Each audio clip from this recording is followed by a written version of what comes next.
Rese banget sih jelangkung. Gila bener, gue ditinggal. Malah gue lupa bawa dompet lagi. Sial. Gontok Bayu sembari menendang kaleng yang ada di depannya. Aduh, itu suara seorang gadis misterius. Waduh, kena orang tuh. Desis Bayu sambil berjalan cepat pulang ke rumahnya. Hari ini, nasib Bayu terbilang buruk.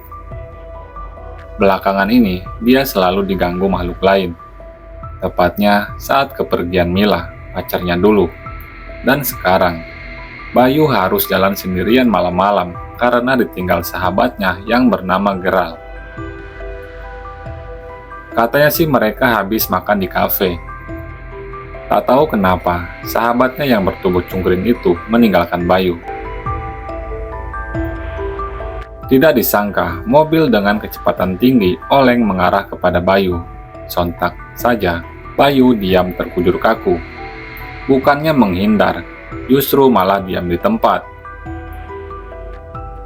Tapi untunglah takdir baiknya ada. Entah angin dari mana, bisa-bisa mobil itu berhenti tepat beberapa milimeter di depan Bayu. "Loh?" ucap Bayu ketika melihat sosok perempuan yang pernah ia kenal berusaha menghentikan mobilnya. Lari loh, cepet, gue udah gak kuat nih," ucap gadis itu yang bernama Sylvie. Bayu mengangguk-ngangguk dan menghindar dari mobil itu. Setelah semuanya baik, barulah Sylvie menghentikan mobil gila itu di depan pohon besar. "Pengemudi edan," deris Bayu. Sylvie mulai kewalahan kehabisan tenaga. Gadis itu harus kembali ke rumahnya, dan saat hendak mau terbang, tenaganya sudah tidak kuat menanggung badannya. Gubrak! Sylvie jatuh seketika. Bayu yang melihat hal itu langsung berlari menghampiri Sylvie. Hei, ucap Bayu memanggil gadis itu. Tidak ada jawaban dari Sylvie. Kali ini, Bayu menyentuh wajahnya. Tidak bisa, hanya bayangan. Oh iya, dia kan hantu, derisnya dalam hati. Aduh, kata Sylvie meratapi kepalanya setelah sadar. Sylvie dan Bayu saling menatap, sama-sama diam tanpa kata. Kok gue deg-degan lagi sih? Ucap mereka dalam hati. Gue mau pulang, ketus Sylvie bangkit dan berjalan meninggalkan Bayu. Aneh, dia hantu kan? Tapi kok gak kelihatan serem ya? Cantik kok dia. Deris Bayu dalam hati. Woi hantu. Maksudnya woi manusia. Hah? Ya kan bukan manusia. Alien. Astaga jelek banget. Alah, keburu pergi dah dia. Bayu dan Sylvie berpisah di tempat ini. Nasib si pengemudi, dia selamat. Tapi entah kenapa pengemudi itu nggak keluar-keluar. Mabuk kali dia. Sylvie, kenapa muka lo keringetan? Habis ngangkat barbel ya? Ucap sepupunya Mila. Tahu ah, jawab Sylvie singkat. Sylvie duduk di atas genteng rumahnya. Belagu banget sih tuh orang. Gue pikir gue mau ditolongin. Malah diem kayak patung. Gontok Sylvie. Lo nolongin siapa, Sil? Ternyata Mila membututinya sampai ke genteng rumah. Itu, gue habis nolongin laki-laki itu. Dia malah diem aja nggak bantuin gue balik. Cowok itu bisa ngeliat lo, Sil? Enggak komil. Gue kan cuma gadis pemimpi. Mana mungkin. Sylvie menunduk memandangi kalung gitarnya. Sudah lama dia tidak mendengarkan alat musik itu. Pikiran untuk menemui Bayu masih terbesit dalam pikirannya. Gue mau cari udara seger ah. Bye Mil. Ucap Sylvie langsung terbang ke arah barat dari rumahnya. Mila memutuskan untuk diam di rumah. Setelah sampai di kamar Bayu, Sylvie mendapati pemuda itu sudah tidur dengan nyenyak. "Woi, gue pinjem gitar lo ya," bisik Sylvie. Dengan lihai, Sylvie mulai memainkan gitar milik Bayu. Mendengar suara gadis bernyanyi, dan alunan musik gitar membuat Bayu terbangun dari tidurnya. Sylvie tidak tahu kalau Bayu terbangun. Asik saja dia bernyanyi dengan suaranya. "Gue mimpi kan?" ucap Bayu sembari menampar-nampar wajahnya. Enggak. Gue nggak mimpi. Ini cewek beneran bisa main gitar.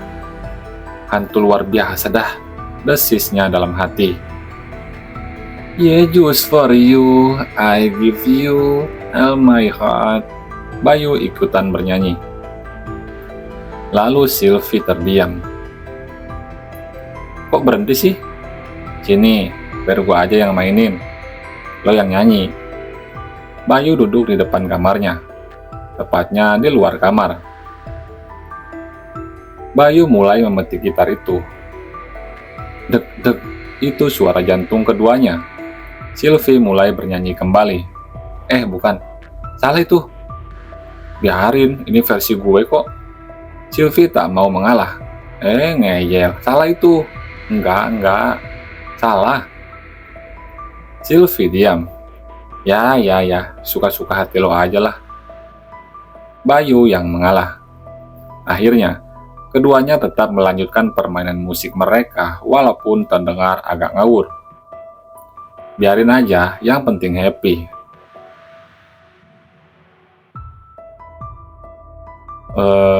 Lo udah gak takut lagi sama gue? Itu pertanyaan yang ditunjukkan untuk Bayu. Bayu kewalahan dan kebingungan menjawab pertanyaan Sylvie. Gue bukannya penakut kali. Lagak Bayu pura-pura orang paling berani. Padahal aslinya, mengharukan. Sorry ya, kalau selama ini saudara-saudara gue nakutin lo. Gue gak takut kok. Cling. Sylvie menghilang begitu saja. Iya, gue nyerah. Gue penakut. Please, jangan hilang mendadak gini dong. Teriak Bayu ketakutan. Tuh kan, jangan belagu lo. Cengir Sylvie. Bayu dan Sylvie sama-sama diam. Lo kok nggak mau nakutin manusia sih? Kali ini Bayu yang bertanya. Karena gue pengen banget bisa bersahabat dengan manusia. Segala upaya udah gue lakuin, nyatanya manusia masih takut aja sama gue. Gue mau kok jadi sahabat lo. Hah? Bayu mengangguk. Astaga, mimpi apa gadis ini tadi siang? Sampai-sampai pemuda ini dengan mantapnya menyetujui permohonan Sylvie. Sylvie menangis terharu. Bener, lo mau jadi sahabat gue? Ucap Sylvie meyakinkan. Bayu mengangguk. Spontan saja, gadis itu teriak-teriak dan tanpa sengaja dia memeluk Bayu. Tapi tidak bisa, sebab dia manusia, bukan termasuk golongannya. Maaf. Sylvie menunduk malu. Ada rasa deg-degan di jantung Bayu saat Sylvie tidak sengaja memeluknya. Bukan karena ia takut, tapi entah kenapa Bayu merasa ada kenyamanan bila dekat dengan gadis ini. Semua kembali hening. Mereka menatapi pohon dan rembulan di sana. Sampai akhirnya Bayu memberanikan diri untuk mengenalkan dirinya. Gue Bayu, di sini rumah gue. Lalu Sylvie tersenyum. Kalau gue Sylvie, rumah gue di Suaka Indah. Hantu punya rumah? Lo ngeledek gue? Bayu cengar-cengir. Lo kenapa bisa jadi hantu? Gue ditabrak, Bay. Bayu mengeritkan heningnya. Lah, Kok bisa? Ya bisa lah. Sylvie menarik napas panjang. Gue kecelakaan. Gak tahu deh siapa yang nabrak. Baik, kamu... Belum lagi Sylvie selesai bicara, Dimas tiba-tiba keluar dari rumah. Bayu, lo ngomong sama siapa sih? Lalu Bayu kebingungan. Kalau dia berkata jujur, yang ada sahabatnya ini akan menduga dia yang enggak. Gue habis buat drama, Dim. Lo tau sendiri kan, gue orangnya dramatis. Dimas terpelong bengong. Nah, apa sih kawan gue yang satu ini? Dimas menggeleng-gelengkan kepalanya dan pergi masuk rumah. Udah di sana, lo pulang. Sil, ntar dicariin lagi. Sylvie mengangguk dan tersenyum. Aduh, melihat senyuman itu, Bayu jadi salah tingkah deh. Dah, ucap Sylvie sembari terbang dan meninggalkan Bayu. Coba aja satu dunia. Udah gue nikahin tuh cewek, gumamnya. Bayu kembali masuk dan melanjuti tidurnya. Keesokan harinya, di taman sekolah, Bayu melihat sosok gadis yang mirip dengan Sylvie.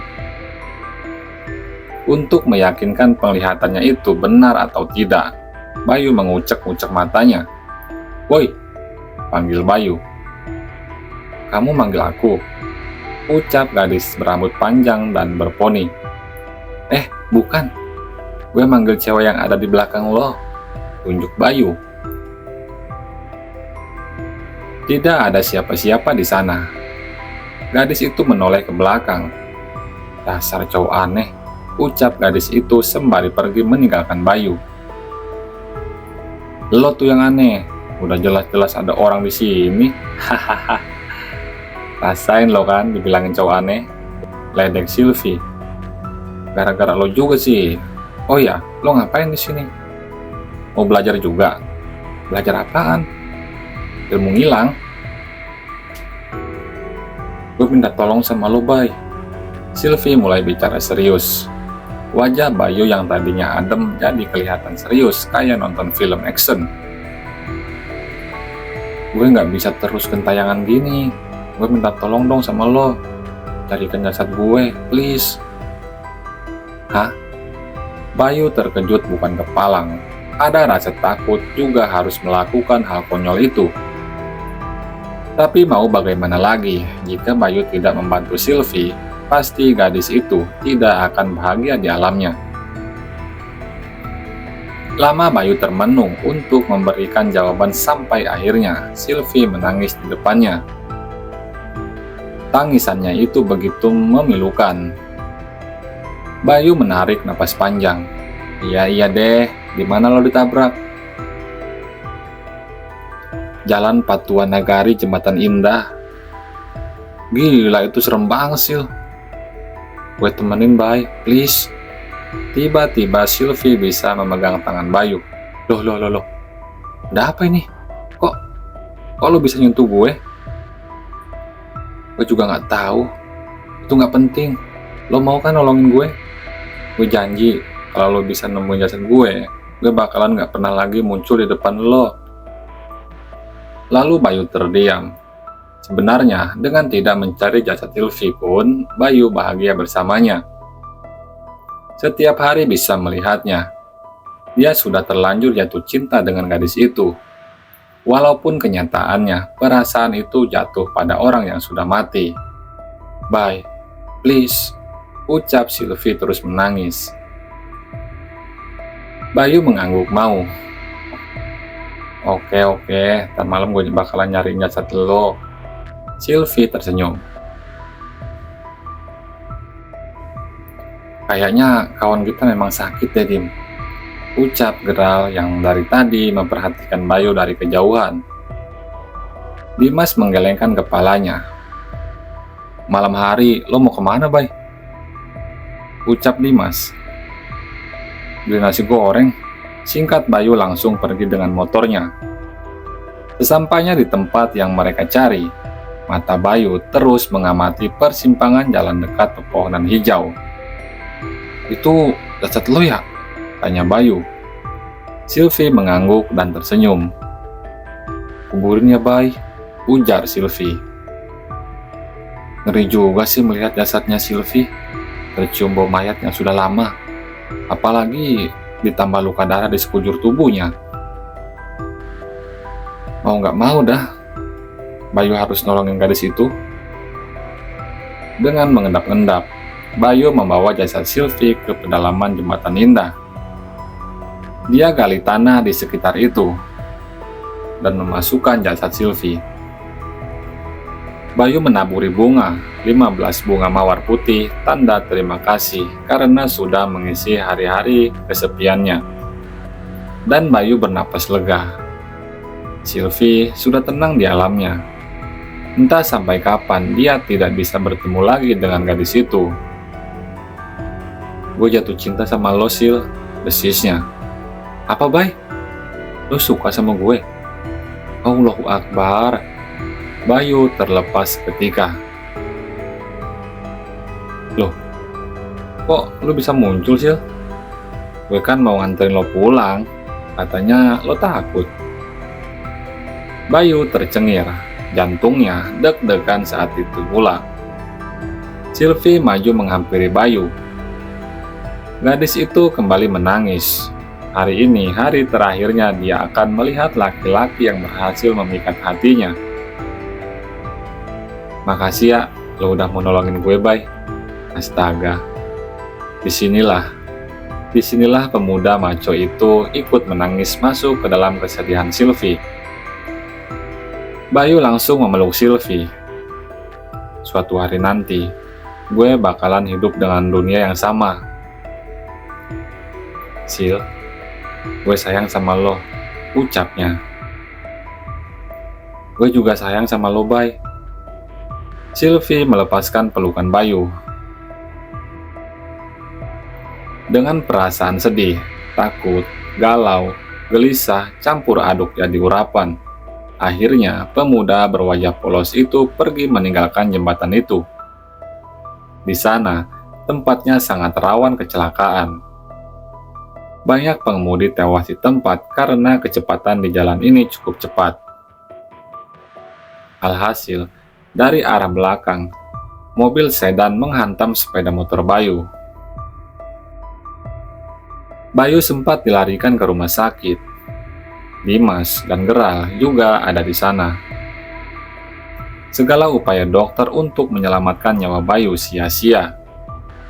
Jantungnya tidak merespon untuk terdetak. Sampai beberapa jam kemudian, Bayu meninggal dunia. Di suatu tempat, Bayu bertemu kembali dengan Sylvie. "Kan gue udah bilang, kita bakalan hidup di satu dunia," ucap Bayu. "Untung aja lo gak bunuh diri gara-gara kepengen ngejar cinta gue.